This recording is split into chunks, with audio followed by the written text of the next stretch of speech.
This product's the Covidian reticulator. It's probably the most common product used in SPA.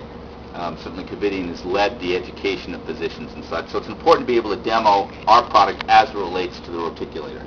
So take a minute and show you the features of the reticulator.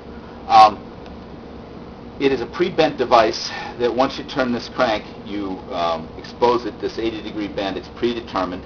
Also, its axial orientation is fixed. So, for example, if you're trying to pick up something, you won't be able to orient to that. Thank you. You won't be able to orient to that properly because you lack axial rotation. You do have an ability to orbit the axis, but that never changes the axial rotation. So, in this example, picking up that business card is impossible. Okay. There are other shortcomings where, in terms of flex, and many comment that the sleeve, this white piece here, will become oval, won't come back in the sleeve will splinter, pieces will fall off. These kind of things you hear all the time, and you probably hear them in your travels, but an excellent point to make about how the reticulator is designed is the fact that it lacks axial rotation. Let's take a look at the Cambridge Endo device, and as you can see, I often start a demo with a physician explaining, you've probably seen a device that's oriented, pre-bent, and has an axial orientation similar to this. They'll almost always say yes. At which point I give them my business card and I ask them to hold it up and down like that. And you can see, I can demonstrate again the limitation of the reticulator.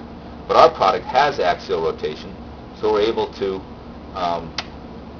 access the device, access the treatment site, and grab the business card. Now I ask you to hold the business card a little tighter. With a lock, I can immediately put force on it. Without a lock, which the reticulator lacks, it's just pre-bent. I have to store all that energy in my arm and in my shoulder, tighten up these cables before I can exert a similar amount of force on the business card. Okay?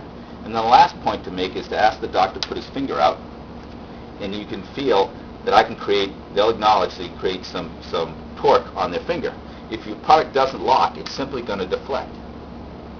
Now these couple of demos, the orientation, the axial rotation, and then the torque, thank you, are all important points to make when selling against the reticulator.